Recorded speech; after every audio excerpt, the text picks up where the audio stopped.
Hello and welcome all to the Cancer Survivors in India. Meet today. We are having with us Dr. Subodh Srivas. He is an expert physiotherapist experienced in cancer treatment support. He is presently consultant physiotherapist at Indian Institute of Head and Neck Oncology Department run by Indore Cancer Foundation. He is director of Craft Physiotherapy Clinic Indore. He has also worked as cancer rehabilitation expert from the Tata Memorial Hospital. He's been working in this field since 2005, 15.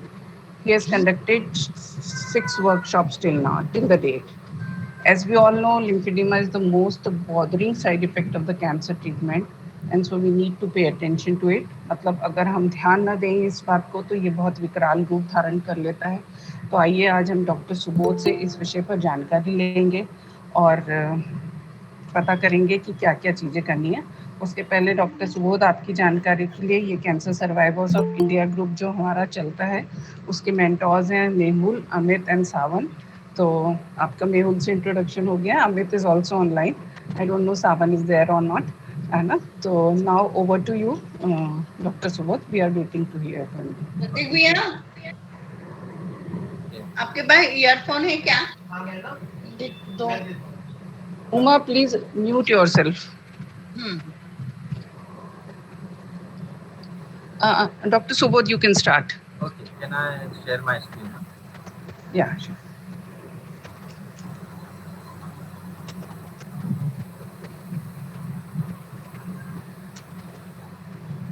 Is my slide visible to all of you? Yes. Yes, sir.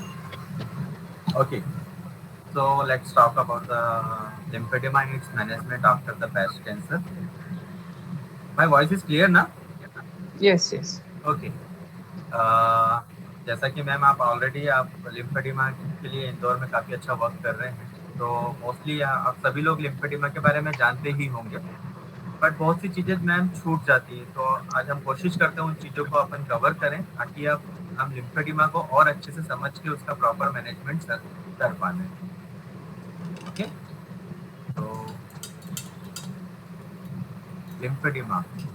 Lymphedema is a progressive chronic condition in which there is the accumulation of the protein-rich fluid into the tissue space.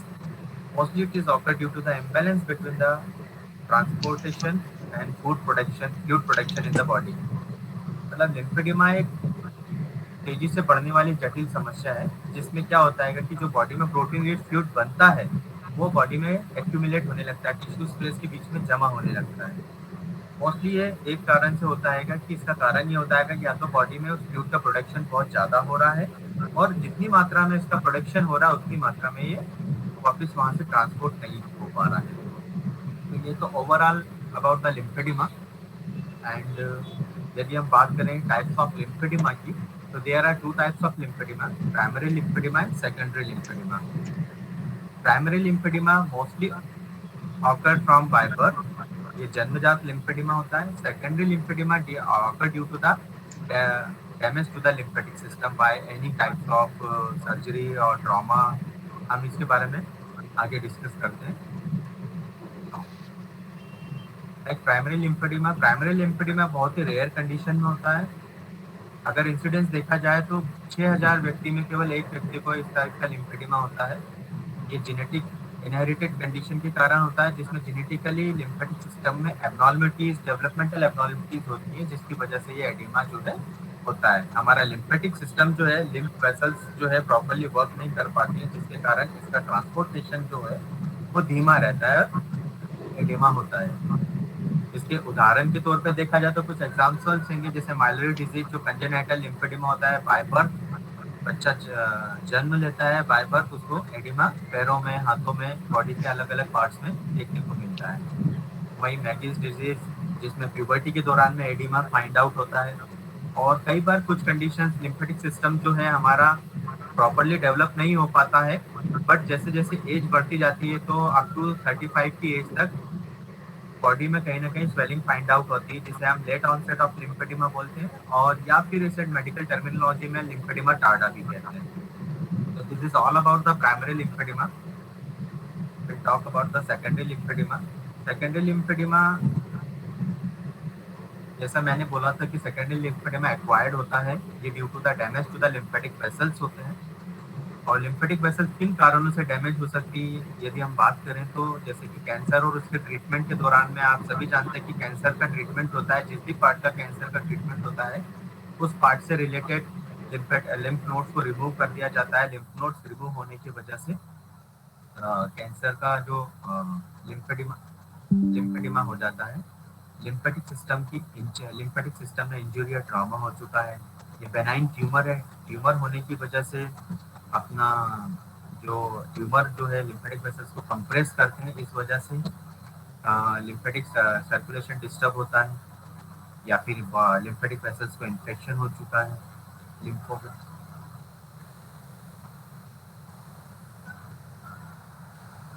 Am I audible to everyone? Hello? Oh, Yeah, yes, doctor. Yeah. yes.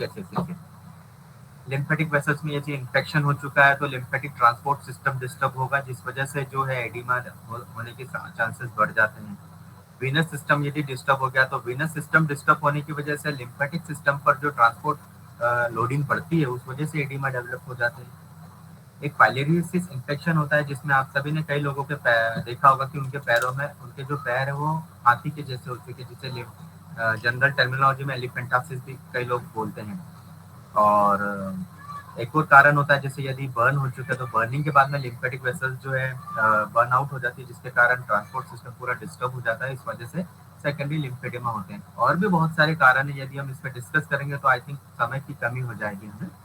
तो secondary lymphoedema होने के ये कारण होते हैं। अभी mostly हम लोग देखते हैं कि ब्रेस्ट कैंसर के बाद में एडिमा हमारे पास में रिकरेंट केसेस जो है ज़्यादा आते हैं। देखा जाए इंसिडेंस यदि बात करें ब्रेस्ट कैंसर की सर्जरी के बाद में तो 5 to 58% चांसेस यहाँ पर एडिमा होने के बहुत होते हैं। बट नाउअडेज ये चांसेस जो हैं 5% to 65% तक बढ़ चुके हैं, क्योंकि अभी ज़्यादातर cases post breast cancer surgery के बाद में देखने को मिल रहे हैं।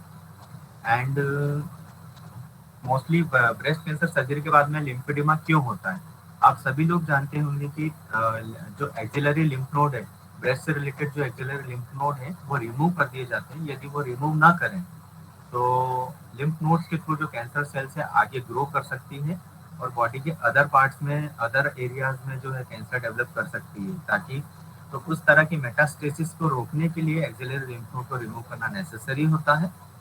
इस कारण पोस्ट ब्रेस्ट कैंसर सर्जरी के बाद में एडिमा होता है। और बात करें रेडिएशन थेरेपी की, तो रेडिएशन थेरेपी जब अगर post breast cancer surgery radiation therapy plan होती है तो रेडिएशन थेरेपी की वजह से जो हमारे एक्सिलरी बचे हुए एक्सिलरी लिम्फ नोड्स हैं वो उनकी जो एफिकेसी है वो कम हो जाती है, और इस वजह से जो axillary lymph node properly work नहीं करते हैं और हाथों में स्वेलिंग आने के चांसेस बढ़ जाते हैं। बट फिर भी इस तरह के केसेस देखने में आते हैं कि ब्रेस्ट कैंसर सर्जरी के बाद में कुछ पेशेंट्स को एडिमा होता है और कुछ पेशेंट्स को अभी भी एडिमा नहीं हुआ है। तो अभी ये चीज़ बहुत ही अनक्लियर्ड है कि उन लोगों को एडिमा क्यों नहीं हुआ है और कुछ लोगों को एडिमा क्यों हुआ है, अभी भी ये चीज़ अनक्लियर्ड है। बट यदि बात की जाए कि क्या रिस्क फैक्टर हैं जो उन लोगों में लिम्फेडिमा के चांसेस बढ़ा देते हैं, तो हम बात करें तो यहाँ पर रिस्क फैक्टर की बात करें तो सबसे पहले रिस्क फैक्टर की बात करें तो large number of axillary lymph node dissection. यदि ब्रेस्ट कैंसर सर्जरी के दौरान में एक्सिलरी लिम्फ नोड ज़्यादा रिमूव कर दिए गए हैं तो डैम श्योर वहाँ के जो उस पर्टिकुलर आर्म का लिम्फेटिक सिस्टम डिस्टर्ब होगा, जिस वजह से एडिमा होगा। रेडिएशन थेरेपी की वजह से एक्सिलरी लिम्फ नोड, जैसे मैं पहले भी डिस्कस कर चुका हूँ कि अगर एक्सिलरी लिम्फ नोड एरिया में अगर रेडिएशन हो रहा है तो एक्सिलरी लिम्फ नोड जो है वीक होंगे और वो प्रॉपरली लिम्फेटिक सर्कुलेशन को आगे की तरफ पुश आउट नहीं कर पाएंगे। सर्जरी के बाद में यदि ऑपरेटेड एरिया में इन्फेक्शन हो चुका है तो एडिमा होने के चांसेस बढ़ जाते हैं। एक ही जगह पर मल्टीपल सर्जरीज हुई है, जैसे सपोज एक टाइम ब्रेस्ट कैंसर हुआ और दोबारा रिकरेंस हुआ तो वापस से यदि सर्जरी प्लान होती है तो ऐसे पेशेंट में एडिमा होने के चांसेस बहुत बढ़ जाते हैं। और यदि पोस्ट ट्रीटमेंट पेशेंट्स ओबीज हो गया, ओवरवेट हो गया तो उनका भी लिम्फेटिक सिस्टम जो है डिस्टर्ब रहेगा और स्वेलिंग आने के चांसेस बढ़ जाते हैं। लिम्फेडिमा में अगर हम बात करें what is the sign and symptoms of lymphedema, तो whenever patient get lymphedema, they feel there is fullness, heaviness and tightness in their arm, chest and armpit area. Patients को उसके हाथों में, उसके चेस्ट के अराउंड में और उसके बगल में हैवीनेस, फुलनेस और एक टाइटनेस सी फील होती है. And the undergarment, cloth and jewellery don't fit like normal. पहले जिस तरह से उन्हें अंडरगारमेंट्स, क्लॉथ और उनकी ज्वेलरी जो फिट आती थी वो प्रॉपरली फिटिंग में नहीं आएंगी. और ड्यूरिंग मूवमेंट पेशेंट्स को आर्म में पेन फील होगा. Whenever patient try to move their finger, wrist, elbow and shoulder, they feel trouble during bending or moving overhead activity. And swelling in hand, due to the swelling, there will be thickening of the skin. Skin जो है swelling के कारण thick होने लगेगी और swelling जब हाथों में हो जाएगी जिसके कारण क्या हाथों का वेट कंपेरेटिवली नॉर्मल साइड से हाथों का वेट इंक्रीज होगा, जिस वजह से वहां पर मसल्स लोडिंग बढ़ जाएगी और वो पर्टिकुलर आर्म जो है वीक फील होने लगेगा. तो मूवमेंट उनकी ओवरऑल अफेक्ट होगी, पेन होगा, ये इसके साइन सिम्टम्स रहते हैं. तो इस बेस पर हम एक अंदाजा लगा सकते हैं कि लिम्फेडिमा जो है इनिशियली अर्ली डिटेक्ट भी कर सकते हैं कि there will be chance to develop the lymphedema और हमें अपने फिजिशियंस को कंसल्ट करने की रिक्वायरमेंट होती है. Now come to the staging. हम लिम्फेडिमा को किस बेसिस पे हम उसे ग्रेडिंग देते हैं. According to the international society of lymphology, there is 0 to 3 stage of lymphedema. We'll talk about stage 0. In 0 stage, there is no swelling, but इसे हम लेटेंसी पीरियड भी कहते हैं. यहाँ पर पेशेंट को हाथ में बिल्कुल स्वेलिंग नहीं होती, कोई विजिबल स्वेलिंग नहीं होती, बट हाथों में पोस्ट ऑपरेटिवली एक छोटा सा एक हैवीनेस सी फील होती है. मूवमेंट जो है थोड़ी रिस्ट्रिक्टेड फील होती है. तो हम इसे सब क्लिनिकल स्टेज भी कहते हैं. बात करते हैं स्टेज 1 की. स्टेज 1 में यहाँ पर बिल्कुल माइल्ड विजिबल स्वेलिंग होती है और जो कि स्पॉन्टेनियसली रिवर्सिबल होती है. यदि माइल्ड स्वेलिंग है, पेशेंट का हाथ एलिवेट करके यदि हम ऊंचा पे रखें, हाइट पे रखें या सपोर्टेड एलिवेट करके रखें, तो ये जो स्वेलिंग है स्पॉन्टेनियसली रिवर्सिबल होती है और ये स्वेलिंग अपने आप सबसाइड हो जाती है. वहीं बात करें स्टेज 2 की, तो स्वेलिंग जो है या मॉडरेट फेज में बात करें तो स्वेलिंग जो है थोड़ी सी स्टेज 1 से बढ़ी हुई मिलती है. कई बार स्वेलिंग एलिवेशन के बाद में, मतलब ऊंचा रखने के बाद में स्वेलिंग कम हो जाती है और कई बार स्वेलिंग कम नहीं भी होती है. इस स्टेज में ग्रेड 2 में हाथों में स्वेलिंग के साथ साथ में थोड़ी सी स्किन की थिकनेस फील होने लगती है. यदि हम स्किन को प्रेस करेंगे, अपनी फिंगर से स्किन को प्रेस करेंगे, तो हम फाइंड आउट करेंगे कि जो स्वॉलन एरिया है वहां पर एक डिम्पल सा बन गया है और वो डिम्पल जैसे हम उंगली हटाते हैं वो अपने आप रिजॉल्व हो जाता है. वही बात करते हैं हम स्टेज 3 की, जो कि सीवियर स्टेज होती है. यहाँ पर स्वेलिंग बहुत ग्रॉस लेवल पे पाई जाती है, मिलती है और जो हमारा हाथ है या हमारा पर्टिकुलर पैर है वो बहुत हैवी दिखता है, एलिफेंटासिस टाइप में दिखता है. बहुत ही ग्रॉस लेवल पे स्वेलिंग होती है. स्किन कम्प्लीटली और सॉफ्ट टिश्यू कम्प्लीटली थिक हो जाते हैं. हाथ को एलिवेट करने पर स्वेलिंग बिल्कुल भी रिजॉल्व नहीं होती है. और फिटिंग जिसकी मैं बात कर रहा था कि अगर हम फिंगर से प्रेस करें तो जो स्किन में डिम्पल पड़ते हैं वो बिल्कुल अच्छे हो जाते हैं.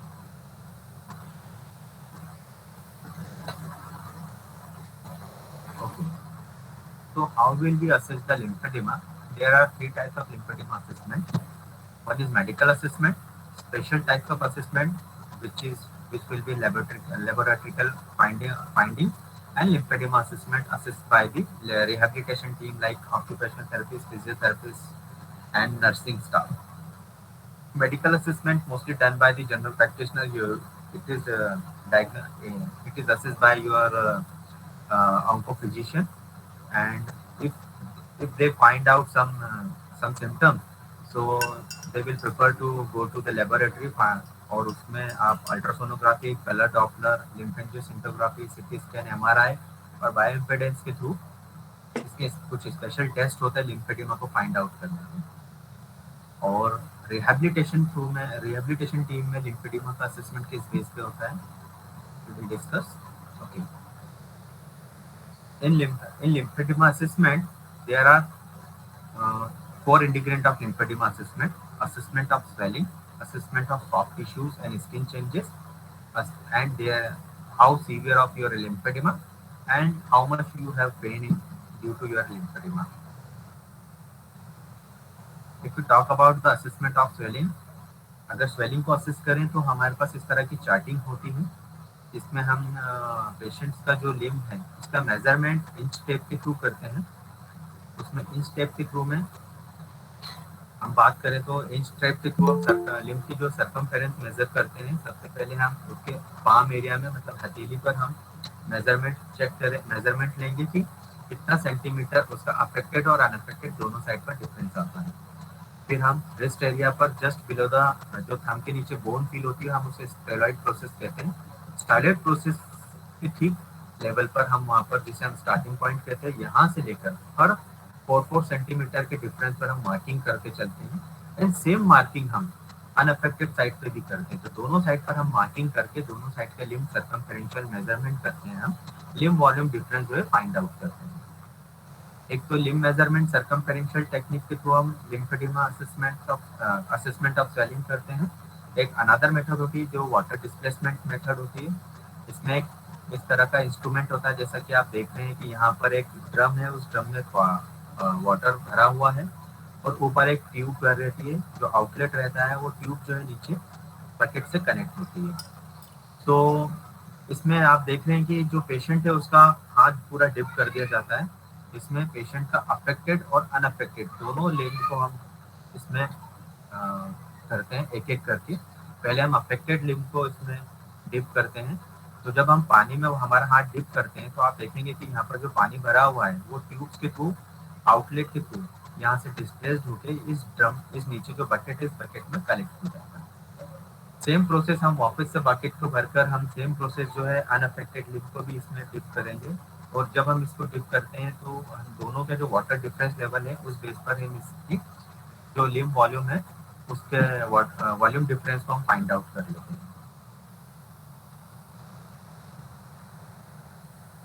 अब बात करते हैं हम असेसमेंट ऑफ स्किन कि स्किन और सॉफ्ट टिश्यू में क्या क्या चेंजेस हमें ड्यूरिंग लिम्फेडिमा मिलते हैं। जैसे हमें विजिबली हम बात करें तो स्वलन एरिया के हमें पहले चेक करना उनकी स्वलन एरिया की स्किन ड्राई तो नहीं है, कोई पिगमेंटेशन या फिर स्किन लूज ज़्यादा नहीं है, स्किन का कलर चेंज तो नहीं हो गया जैसे रेडनेस पीले कलर की हो या फिर ब्लूइश कलर डिस्कलरेशन तो नहीं आ रहा है। फिर हम टच करके देखेंगे कि स्किन वार्म है या कूल्ड है। मोस्टली हमें जब भी स्वेलिंग रहती है तो हमें ये दो तरह के सिम्टम मिलते हैं कि स्किन छूने पे ठंडी या गर्म फील होती है। एंड कोई स्किन में इन्फ्लामेशन तो नहीं है, सेलुलाइटिस एरिथ्रोब्लास्ट के इन्फेक्शन जैसे इजीली विजिबली दिखते हैं, फंगल इन्फेक्शन दिखते हैं। और स्वेलिंग की वजह से स्किन में फोल्ड्स तो नहीं बन रहे, यदि फोल्ड्स बन रहे हैं तो कितने डीपन फोल्ड है वो हमें फाइंड आउट करना होता है। एक स्टेमर साइन इसका होता है एडिमा का कि जब स्टेमर साइन जो है एडिमा में जो अगर ग्रेड 3 का एडिमा रहता है तो उस ग्रेड 3 के एडिमा में हम जो आपकी इंडेक्स फिंगर होती है या फिर इधर फर्स्ट फिंगर हमारी लोअर लिम्ब में पैर में होती है उसके बेस ऑफ द मेटाटार्सल पर यदि हम कस के प्रेस करते हैं तो जो स्किन है वो वाइटिश हो जाती है। मतलब स्वेलिंग की वजह से स्किन तो थोड़ी थोड़ी रेड रहती है पर अगर हम उसे टाइटली क्लोज करते हैं तो वो पिंच होने की वजह से वहाँ की स्किन जो है वाइट दिखने लगती है। और जैसे छोड़ते हैं वापस से वहाँ पे फ्लूइड मटेरियल वापस से भराने लगता है और जो स्वेलिंग है जो स्किन का कलर है वो वापस से रेड हो जाता है। अभी इस तरह से स्किन का असेसमेंट और स्वेलिंग का असेसमेंट करने के बेस पर हम इसकी सीवियरिटी फाइंड आउट करते हैं कि अगर दोनों लिम्ब का वॉल्यूम जो है 20% से कम आता है तो लिम्ब वॉल्यूम जो है हम इसे माइल्ड स्वेलिंग कहते हैं और इसे ग्रेड 1 में हम रख सकते हैं। और अगर वॉल्यूम डिफरेंस 20% टू 40% आता है, 20 से 40% के बीच में आता है तो हम इसे मॉडरेट एडिमा कहते हैं, ग्रेड 2 में भी हम इसे रख सकते हैं। एंड वही बात करें सीवियरिटी की तो सीवियर अगर लिम्फेडिमा अगर हमें जो वॉल्यूम डिफरेंस है 40% से ज़्यादा मिलता है तो हम इसे ग्रेड 3 में या फिर ग्रेड 3 में हम इसे रखते हैं और इसे सीवियर एडिमा कहते हैं। तो ये ओवरऑल बात हो गई हमारी असेसमेंट ऑफ लिम्फेडिमा की जिसमें हमने स्किन का असेसमेंट, सॉफ्ट टिश्यू का असेसमेंट एंड स्वेलिंग का असेसमेंट किया। उस बेस पर सीवियरिटी को फाइंड आउट किया। एक चीज़ बच जाती है पेन का असेसमेंट। पेन असेसमेंट के लिए एक अलग टेक्निक होती है जिसमें वॉस स्केल का हम यूज़ करते हैं जिसमें पेशेंट से पेन का नंबर पूछते हैं कि 0 to 10 तक में यदि उसके पेन को मार्किंग दी जाए तो कितने नंबर का पेन वो कहता है। तो उस बेस पर हम पेशेंट का लिम्फेडिमा की वजह से होने वाले पेन को ग्रेडिंग दे सकते हैं, और उस ग्रेडिंग के बेस पे उसका ट्रीटमेंट और उसके स्वेलिंग के बेस पे उसके पेन का ट्रीटमेंट किस तरह से होना चाहिए, ये फिर आगे हम डिस्कस करते हैं। ये पूरा एक फिजियोथेरेपिटिकली पार्ट होता है, तो उसे क्लिनिकली हम फाइंड आउट करते हैं पेन को। अब बात करते हैं मैनेजमेंट की। How will we manage the lymphedema? There are two types of lymphedema management. One is conservatively management, second is surgically management.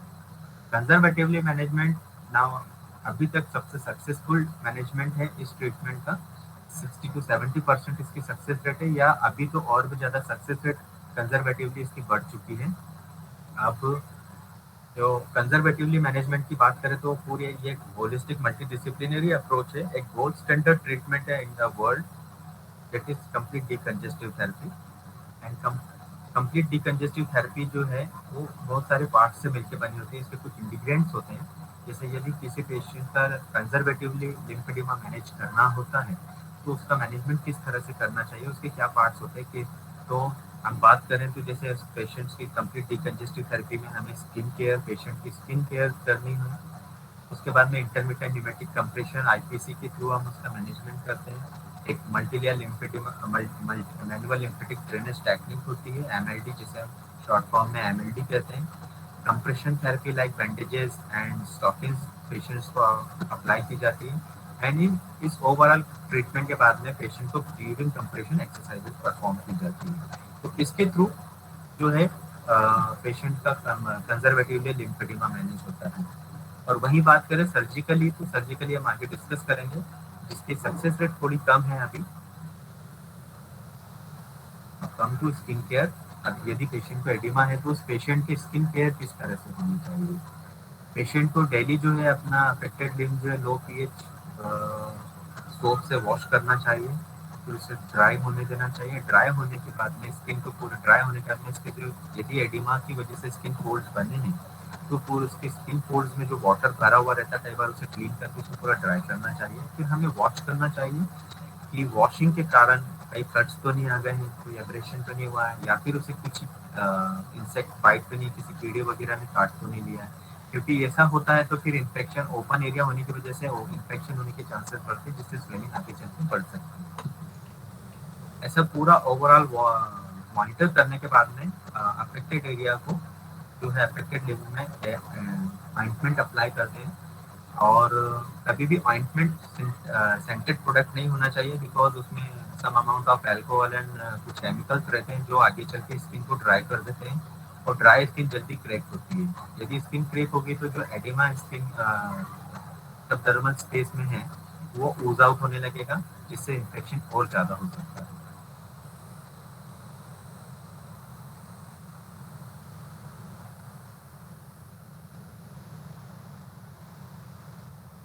Lead to the compression therapy.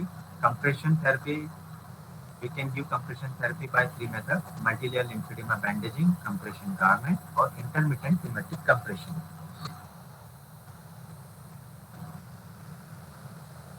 Compression therapy के effect क्या होते हैं? कंप्रेशन थेरेपी के effect सबसे अगर हम बात करें कि कंप्रेशन थेरेपी हम पेशेंट को दे रहे हैं तो इसका इफेक्ट क्या है, क्यों दे रहे हैं? तो जो कंप्रेशन थेरेपी, कंप्रेशन अप्लाई करने के बाद में जो कैपिलरी फिल्ट्रेशन रेट है वो कम हो जाती है। तो अगर कैपिलरी फिल्ट्रेशन रेट की बात करें तो अगर कैपिलरी फिल्ट्रेशन रेट कम है तो बॉडी में लिम्फ का प्रोडक्शन कम होगा। लिम्फ का प्रोडक्शन यदि कम है तो अपने आप जो फ्लूइड है बॉडी में कम होने लगेगा। और जो कंप्रेशन थेरेपी के बाद में कंप्रेशन थेरेपी से जो फिल्ट्रेशन रेट है वो कम होती है, साथ साथ में जो टिश्यू की एब्जॉर्प्शन पावर कंप्रेशन की वजह से वो बढ़ जाती है। तो जितना भी फ्लूइड बॉडी में रहता है वो टिश्यू भी इजीली एब्जॉर्ब करने लगते हैं।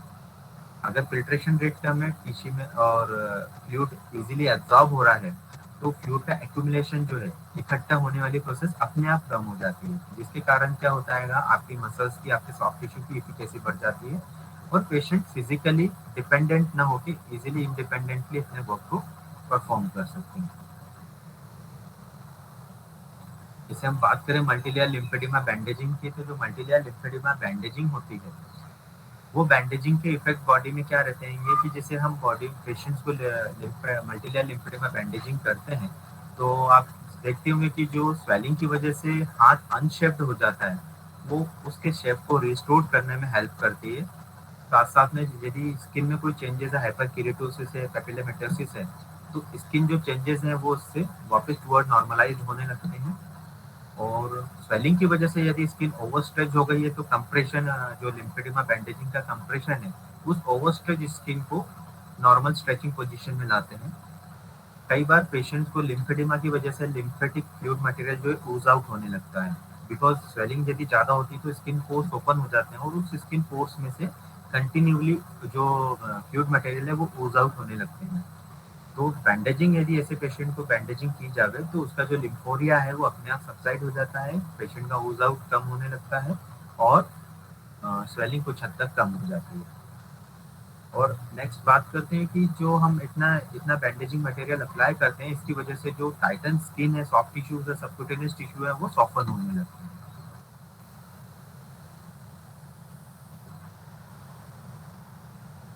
बात करते हैं टाइप्स ऑफ बैंडेजिंग की। हम सभी जानते हैं कि there are two types of bandaging. Mostly edema के केस में हम शॉर्ट स्ट्रेच बैंडेज को यूज करते हैं और long stretch bandage generally use की जाती है जनरल स्वेलिंग में, जिसको सभी लोग भली भांति जानते होंगे लॉन्ग स्ट्रेच बैंडेज क्या होती है। अब इन दोनों में डिफरेंस क्या होता है? यदि बात करें तो जो शॉर्ट स्ट्रेच बैंडेजेस होती हैं उसका वर्किंग प्रेशर हाई होता है, वहीं बात करें लॉन्ग स्ट्रेच बैंडेज की जो जनरली इजीली मेडिकल पे अवेलेबल होती है, उनका जो वर्किंग प्रेशर है वो कम होता है। और जो शॉर्ट स्ट्रेच बैंडेज है उसका रेस्टिंग प्रेशर कम होता है, वहीं रेस्टिंग प्रेशर जो है लॉन्ग स्ट्रेच बैंडेज का ज़्यादा होता है। और जो शॉर्ट स्ट्रेच बैंडेज है वो 30 to 60% इजीली स्ट्रेच होती है, और जो लॉन्ग स्ट्रेच बैंडेज है यदि उसकी स्ट्रेचिंग पावर देखी जाए तो 150% to 300% तक हम इसे स्ट्रेच कर सकते हैं। यहाँ पर दो वर्ड आए हैं, working pressure and resting pressure. तो मैं आपको पहले क्लियरिफाई कर दूं कि वर्किंग प्रेशर क्या होता है। जब हम बैंडेज बॉडी पे अप्लाई करते हैं, पेशेंट के हाथों पे बैंडेज अप्लाई करते हैं, तो वो बैंडेज के कारण उसकी मूवमेंट कभी रुकती नहीं है, इजीली पेशेंट मूवमेंट करते हैं, एक्सरसाइज करते हैं। तो जो वो बैंडेज के अंदर में जो मसल्स मूवमेंट हो रही है, उस मसल्स मूवमेंट की वजह से जो टुवर्ड बैंडेज प्रेशर बॉडी की तरफ से अप्लाई होता है उसे हम वर्किंग प्रेशर कहते हैं। और लो रेस्टिंग प्रेशर की बात करें, रेस्टिंग प्रेशर जो बैंडेज बॉडी पे प्रेशर अप्लाई कर रही है उसे हम रेस्टिंग प्रेशर कहते हैं।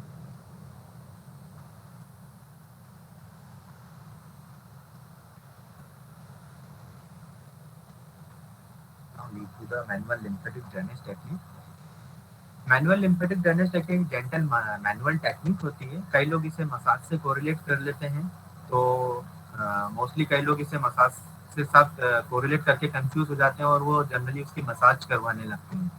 इसके कारण क्या होता है, उनकी स्वेलिंग कम होने की बजाय और बढ़ जाती है।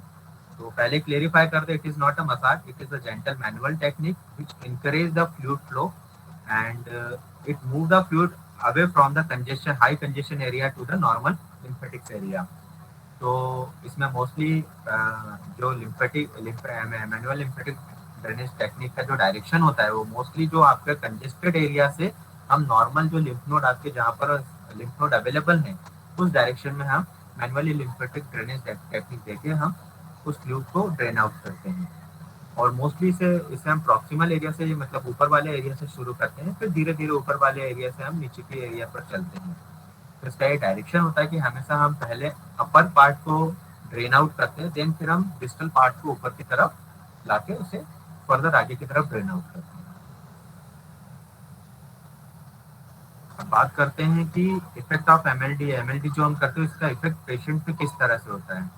तो जो हम एमएलडी करते हैं उससे लिम्फेंजियंस की एक्टिविटी बढ़ती है। जब लिम्फेंजियंस की एक्टिविटी बढ़ती है तो लिम्फेंजियंस जो है फ्लूइड को इजीली लिम्फ नोड्स की तरफ, स्क्वायर लिम्फ नोड्स की तरफ पास आउट करने लगते हैं, और इस वजह से विनस रिटर्न भी जो है अपने आप बढ़ने लगता है। तो जो फ्लूइड का डायरेक्शन, जो एक्यूमुलेटेड फ्लूइड है वो अपने आप ऊपर की तरफ ड्रेन आउट होने लगते हैं।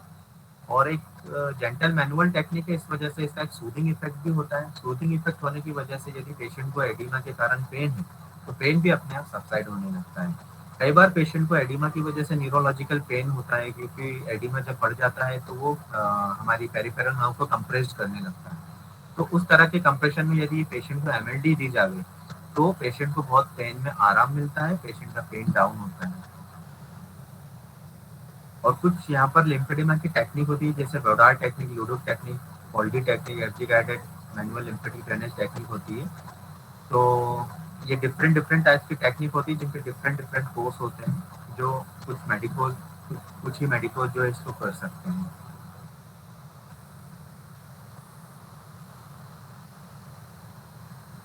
पेशेंट्स को हम मैनुअल लिम्फेटिक ड्रेनेज टेक्निक देने के बाद में मल्टीलेयर लिम्फेडिमा बैंडेजिंग करते हैं। आप सभी इस बैंडेजिंग टेक्निक से भली भांति परिचित होंगे, क्योंकि आप पेशेंट को ये जो बैंडेजेस अप्लाई करते हैं तो आप सभी जानते हैं कि इस बैंडेजेस के क्या क्या पार्ट्स होते हैं। जैसे कि हम देख रहे हैं यहाँ पर एक फिंगर बैंडेजेस होती है, ट्यूबुलर बैंडेज होती है, फिंगर बैंडेज होती है, फिर फॉर्म रोलर बैंडेज होती है। इसको अप्लाई करने के बाद में जो हमारी इलास्टिक शॉर्ट स्ट्रेच या लॉन्ग स्ट्रेच बैंडेज जो है पेशेंट्स को अप्लाई करते हैं। बात करते हैं कंप्रेशन गारमेंट की, तो कंप्रेशन गारमेंट आप सभी लोग जानते होंगे, स्टॉकिंग्स पेशेंट्स या आर्म स्लीव्स जो पेशेंट्स यूज करते हैं। और जितना इफेक्ट मल्टीलेयर लिम्फेडिमा बैंडेजिंग का लिम्फेटिक आर्म में होता है, उतना इफेक्ट स्टॉकिन या स्लीव्स के थ्रू पेशेंट्स को नहीं अप्लाई कर पाते हैं। तो जो स्टॉकिन्स है ये पेशेंट्स की जो बढ़ी हुई स्वेलिंग है उसको केवल मेंटेन कर सकती है, कम करने में इतना इजीली हेल्प नहीं करती है। यदि पेशेंट्स की स्वेलिंग को डाउन करना है तो हम बैंडेजेस का ज़्यादा यूज करते हैं। जब बैंडेजेस की वजह से स्वेलिंग जो है 60-70% तक डाउन हो जाती है, उसका वॉल्यूम डिफरेंस कम हो जाता है, तो फिर हम पेशेंट्स को आर्म स्लीव अप्लाई करना स्टार्ट कर देते हैं। और ये एक मेंटेनेंस फेज का पार्ट होती है। तो आर्म स्लीव मोस्टली जो है एडिमा रिजोल्यूशन के बाद यूज की जाए तो ज़्यादा बेहतर होता है। तो जो आर्म स्लीव्स होती है इसके कुछ क्लासेस होती है। जिस तरह का आर्म स्लीव से प्रेशर बॉडी के लिम्फेटिक एरिया पे अप्लाई होता है, उस बेस पर इसकी कुछ क्लास होती है। जैसे कि हम इसे क्लास 1 टू क्लास 4 में डिवाइड करते हैं। इंडियन फिनोमिना के अनुसार जो क्लास 1 गारमेंट होता है वो 20 to 30 mmHg का प्रेशर जो है सबडर्मल स्पेस पे अप्लाई करता है। क्लास 2 में 30 to 40 mmHg का प्रेशर अप्लाई होता है। क्लास 3 में 40 to 50 mmHg और क्लास 4 में 50 to 60 mmHg का प्रेशर अप्लाई होता है। मोस्टली अपर लिम्ब लिम्फेडिमा में या हाथों की स्वेलिंग में क्लास 2 अप्लाई की जाती है, और क्लास 3 और 4 ये जो है लोअर लिम्ब एडिमा के लिए एप्लीकेबल होती है, क्योंकि वहाँ पर जो है हमें प्रेशर की रिक्वायरमेंट थोड़ी सी ज़्यादा होती है, इसलिए वहाँ पर क्लास 3 और क्लास 4 कंप्रेशन गारमेंट का यूज़ किया जाता है। इंटरमिटेंट न्यूमेटिक कंप्रेशन आप सभी लोग जानते होंगे, जैसे मतलब आप लोग यूज़ भी करते होंगे, संगीनी में भी ये प्रोडक्ट है कि ये एक न्यूमेटिक कंप्रेशन मशीन होती है जिसमें 12 चैम्बर्स होते हैं। एक आर्म कप होता है, वो 12 चैम्बर जो आर्म कप जो है वो जो पूरे 12 चैम्बर्स होते हैं उस आर्म कप के वो ट्यूब्स के थ्रू कनेक्ट होकर इस पर्टिकुलर इस डिवाइस में कनेक्ट होते हैं। इस डिवाइस से एयर कंप्रेशन जनरेट होता है जो कि यहाँ पर ट्रांसफर किया जाता है, और यहाँ पर पर्टिकुलरली एक एक चेम्बर जो इन्फ्लेक्ट डिफ्लेक्ट होता है, जिस वजह से लिम्फेटिक फ्लूइड का जो लिम्फेटिक कैपिलरी जो है उसका डायरेक्शन जो है, उसका जो फ्लूइड ट्रांसपोर्टेशन की प्रोसेस जो है वो एक्टिवेट होती है और इंक्रीज होती है, जिसकी वजह से स्वेलिंग सबसाइड होती है। और आर्म के लिए मोस्टली 30 to 60 mmHg का प्रेशर जो है यूजुअली एप्लीकेबल होता है। एंड अगर बात करें लोअर लिम्ब की, तो लोअर लिम्ब में 60 to 90 तक का जो लोअर लिम्ब में प्रेशर एप्लीकेबल होता है। इससे ज़्यादा यदि हम प्रेशर अप्लाई करते हैं तो ये डीप लिम्फेटिक्स को भी डिस्टर्ब कर सकता है, जिसके कारण स्वेलिंग थोड़ी बढ़ सकती है।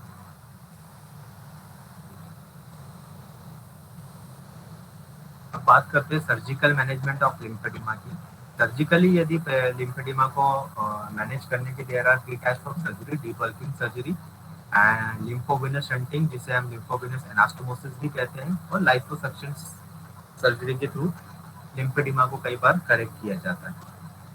अभी इसकी कुछ सक्सेस रेट थोड़ी कम होती है, आई थिंक 10 to 20% अभी इसकी सर्जिकल प्रोसेस की सक्सेस रेट है। और रिसेंट स्टडी में पाया गया है कि कुछ कंट्रीज ने अभी इसकी सर्जिकल प्रोसेस एक नई सर्जरी फाइंड आउट की है जो ज़्यादा सक्सेसफुल है। अभी इंडिया में ये चीज़ अवेलेबल नहीं है, सर्जरी इसकी इतनी सक्सेस रेट नहीं है। तो मोस्टली जो पीपल के लिए ज़्यादा इफेक्टिव टेक्निक है वो है कंप्लीट डिकंजेस्टिव थेरेपी ना।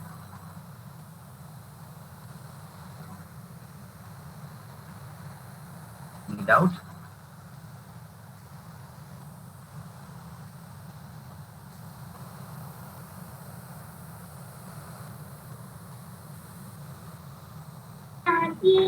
Hello, good evening sir.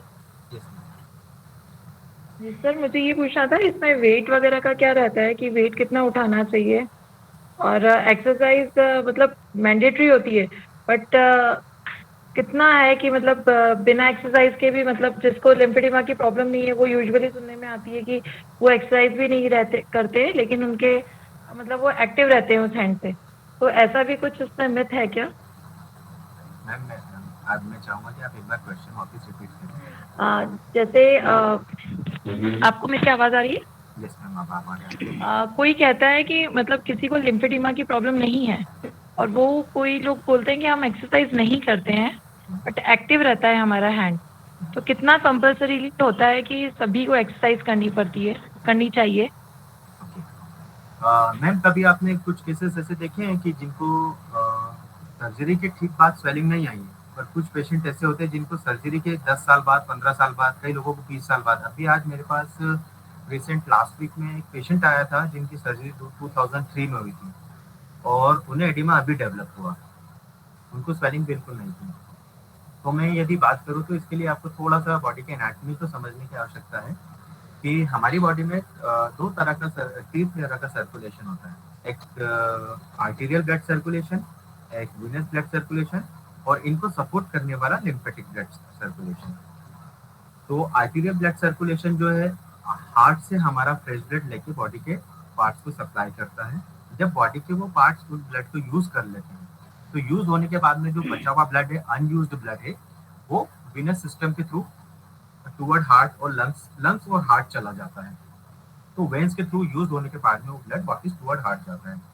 But जब वो टूवर्ड हार्ट जाता है तो ब्लड में जो अनयूज्ड प्रोडक्ट या वेस्ट प्रोडक्ट, डेड सेल्स और टॉक्सिन्स रहते हैं, वो फिल्टराइज्ड होके लिम्फेटिक सिस्टम के थ्रू बॉडी के एक्सक्रीटरी सिस्टम में जाते हैं, मतलब फिल्टराइज होकर बॉडी के एक्सक्रीटरी सिस्टम से बॉडी से बाहर चले जाते हैं। तो ये लिम्फेटिक सिस्टम का वर्क होता है।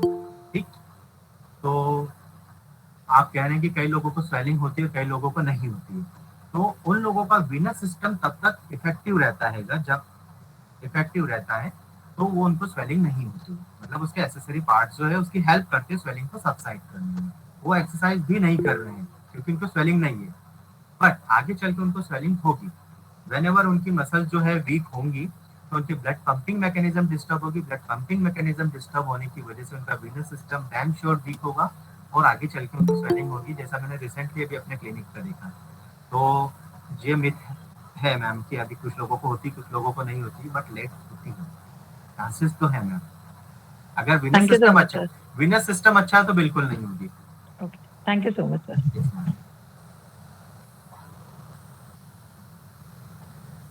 आप म्यूट थे अनुराधा आंटी।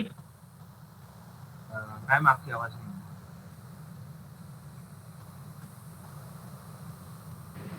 अब आ रही है? Yes ma'am. हाँ, मैं पूछ रही थी कि आपने अपने सेशन में अभी बताया कि प्रोटीन से वो हो जाता है, तो I just wanted to know कि intake of protein increases lymphedema. No ma'am, नहीं, ऐसा कुछ नहीं। It's Okay, and it's unused protein. जैसा मैंने अभी थोड़ी देर पहले मैम को बतलाया कि ये अनयूज्ड प्रोडक्ट रहते हैं, ये प्रोटीन रिच रहते हैं। मतलब ये नहीं कि हम प्रोटीन का इंटेक बढ़ाएंगे तो लिम्फेडिमा बढ़ेगा। प्रोटीन का इंटेक बढ़ाने से मसल फाइबर्स इंप्रूव होंगे, जिससे मसल्स थोड़ी स्ट्रांग होगी, पंपिंग मसल्स स्ट्रांग होंगी तो एक्सरसाइज अच्छे से हो पाएंगी, पंपिंग एक्टिविटी मेंटेन होगी। जो बॉडी में एक्स्ट्रा प्रोटीन रहता है, ये वो प्रोटीन की बात है जो वेस्ट प्रोटीन है। ओके, तो उसको कैसे कम किया जा सकता है? कुछ मतलब ये एक्सरसाइजेस, मसाज, बैंडेजिंग तो आपने बताई, तो वो कर सकते हैं। एक क्वेश्चन और था मेरा कि आपने बोला रात में हाथ एलिवेटेड रखें, but that is practically impossible, क्योंकि कोई जब सोता है तो थोड़ी ना याद रहता है कि हाथ ऊपर करके ही पूरे टाइम सोना है। तो उसकी कोई टेक्निक है क्या? मैम उसकी टेक्निक तो ये रहती है कि मैम देखिए कंटिन्यू तो यदि मैं भी अगर सोना जाऊँ तो एक जैसी पोजीशन में नहीं सो सकता हूँ। बट फिर भी Definitely. पेशेंट जब तक मेंटेन रख सकता है तब तक पेशेंट को अपने आर्म के साइड में एक पिलो रखना चाहिए। यदि वो स्ट्रेट सो रहे हैं तो अपने साइड में एक पिलो रखिए, अपने हाथ को एलिवेटेड करके रखें। यदि स्वेलिंग लोअर लिम्ब में पैर में तो पैरों के नीचे वो अपने तकिया लगा के रखें। पेशेंट यदि करवट पे सो रहा है तो सीधी सी बात है कि पेशेंट कभी भी अपने अफेक्टेड साइड पे तो करवट पे सोएगा नहीं, हमें खुद ही उसे मना करना है। तो पेशेंट को अनअफेक्टेड साइड की साइडलाइन पे लिटाना है और उसके सामने एक 2 पिलो रखना है और उसके ऊपर उसका हाथ ऐसा रखने को कहना है ताकि उसका हाथ एलिवेटेड रहे, डाउन ना रहे। ओके, और पोस्ट सर्जरी सेशन में कितने टाइम बाद आप एडवाइस करते हैं कि पेशेंट उस करवट से सो सकता है? क्योंकि सबसे ज़्यादा पोस्ट ऑपरेटिव में पेशेंट्स को वही रहता है, अरे उस करवट सो नहीं सकते हैं, ऐसे कर नहीं सकते हैं। तो कितने टाइम ड्यूरेशन के बाद हम उनको एडवाइस कर सकते हैं कि आप उस करवट सो सकते हैं? मैम क्या होता है कि सर्जरी के बाद में पेशेंट का व्हेनेवर पेशेंट का एमआरएम हुआ है तो पेशेंट का फ्रंट से जो मसल्स है वो रिमूव आउट हो चुकी है। अब क्या होता है कि जब ये स्किन जो थिक होने लगती है तो ये शोल्डर को अपनी तरफ ऐसे खींच के रख लेती है।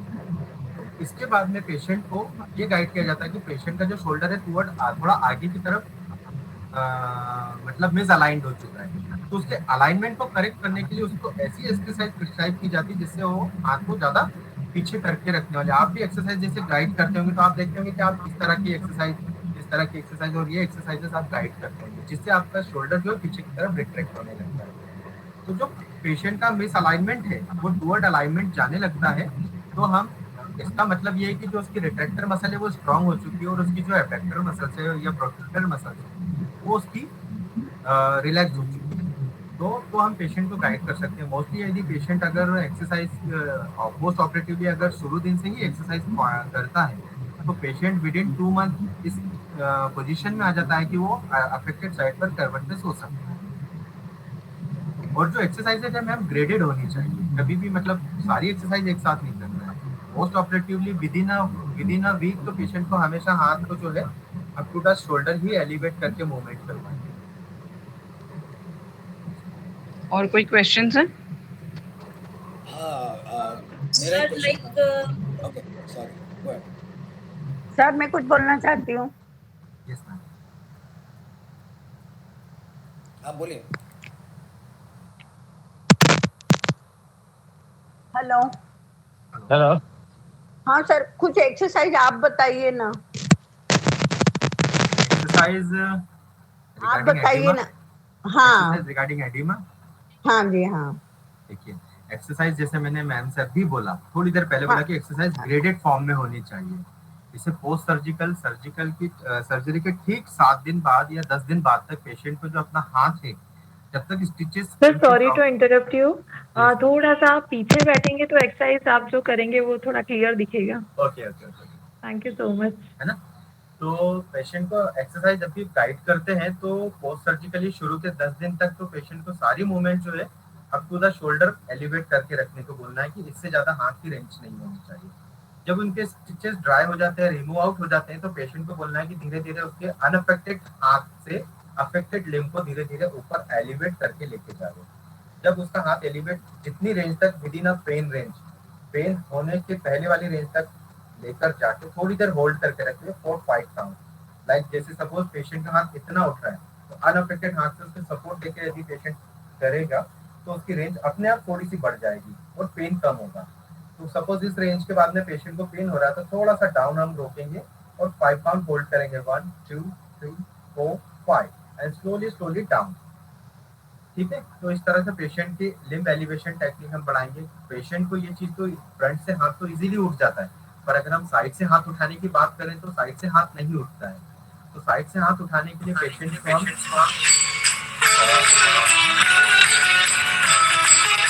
ये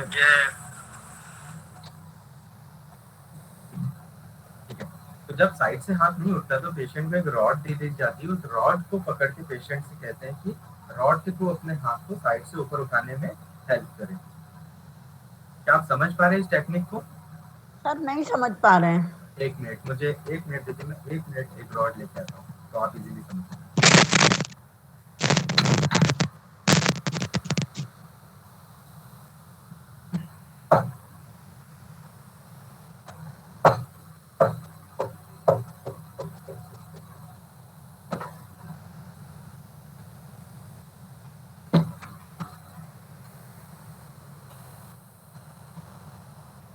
सॉरी मुझे रॉड तो नहीं मिली, बट मैं फिर भी आपको गाइड करने के लिए एक चीज मिली जिससे शायद आपको समझ आ जाए। इमेजिन करो कि एक रॉड है, ठीक है, जी सर। और मेरा राइट साइड अफेक्टेड है। तो राइट साइड अगर मेरा अफेक्टेड है तो मैं राइट साइड से ऐसे डाउन करके इस हाथ इसे ऐसे पकड़ूंगा और अनअफेक्टेड से इसे ऐसे पकड़ूंगा। हाथ को ऐसा रखूंगा और इस हाथ से प्रेस करके आप जूम कर सकते हैं क्या सुबोध? अपना स्क्रीन दिख नहीं रहा है पूरा। Yes ma'am. आपका स्क्रीन पूरा दिख नहीं रहा है, तो अगर आप जूम कर सके तो दैट विल बी नाइस, तो दिख पाएगा एटलीस्ट।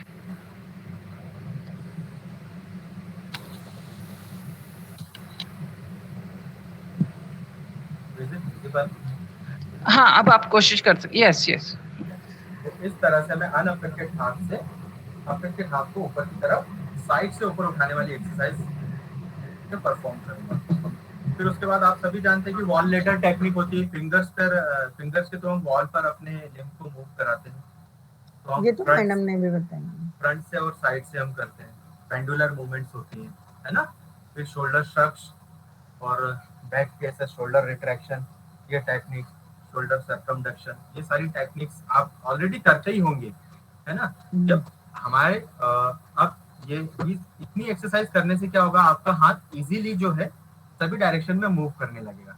जब आपका हाथ सभी डायरेक्शन में मूव करने लगता है तो आपको 1/2 kg वेट के साथ में सारी मूवमेंट करनी चाहिए, जिससे अब आपकी हाथों की मसल्स की स्ट्रेंथ बढ़ाने की आवश्यकता है ना। तो मसल्स की स्ट्रेंथ बढ़ाना है तो 1/2 kg वेट से आप स्टार्ट करें और मैक्सिमम आप वेट जो है 2 kg तक वेट तक धीरे धीरे जाएंगे, एक साथ जल्दी से नहीं जाएंगे, ठीक है। तो आप 2 kg वेट तक आप उसको ले जाए और आपके हाथों की स्ट्रेंथ ट्रेनिंग आप करवा सकते हैं। Sir, can I ask a question, sir? Sure sir.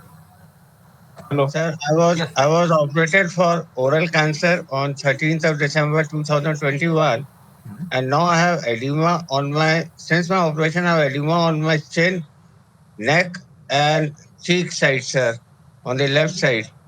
So, how to handle this problem, sir? It is very difficult to speak or eat anything. I cannot open my mouth also because of this edema. Okay okay, so you have trismus also, मतलब आपका mouth opening नहीं है तो उसे trismus कहते हैं। तो trismus भी है, तो आपको ट्रिस्मस के लिए तो अलग डिफरेंट टाइप की एक्सरसाइजेस होती हैं, वो आपको एक्सरसाइजेस करनी होगी।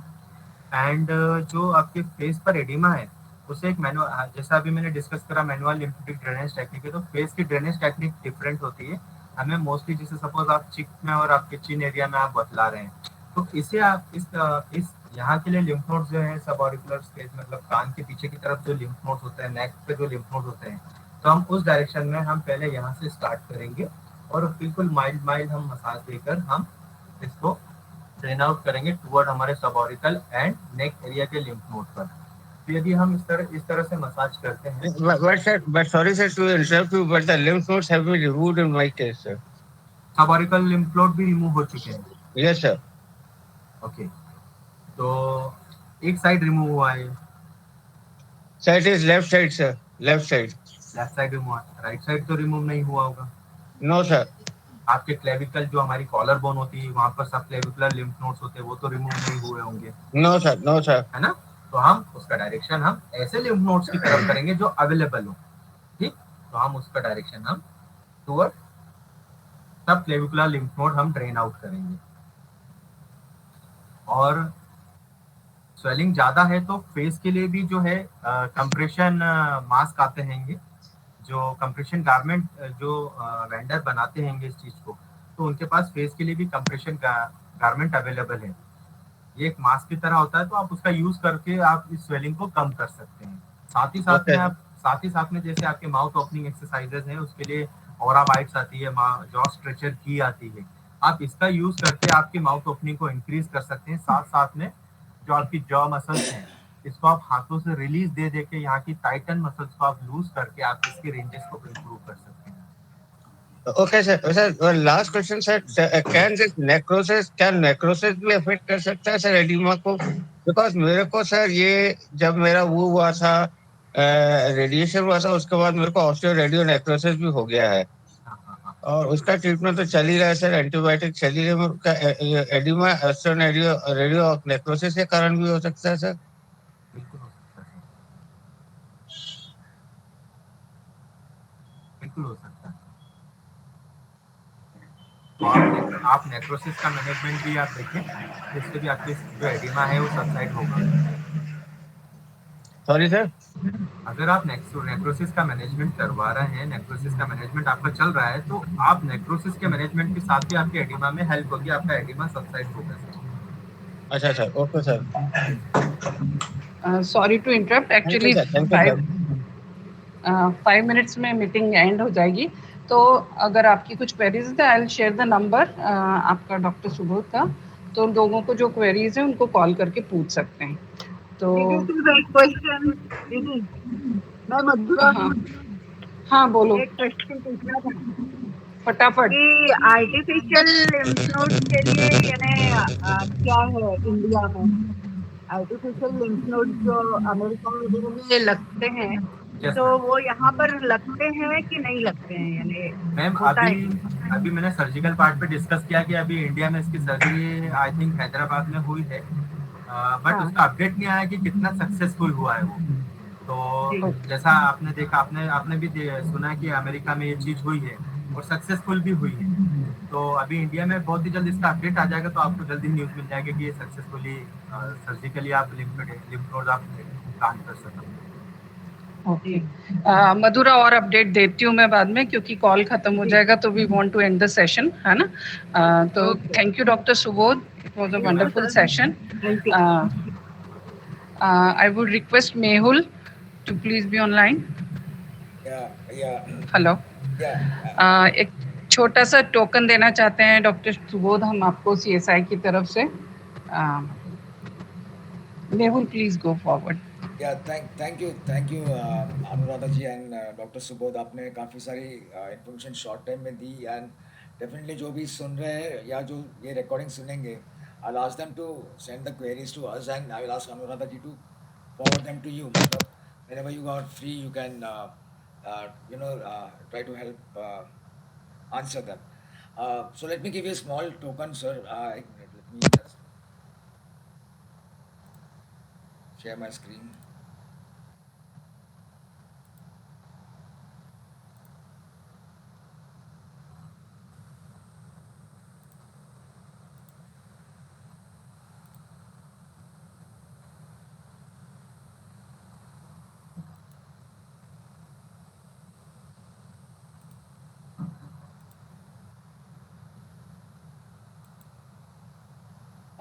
Let me know if you can see the screen. We have a small certificate of appreciation for you, sir, and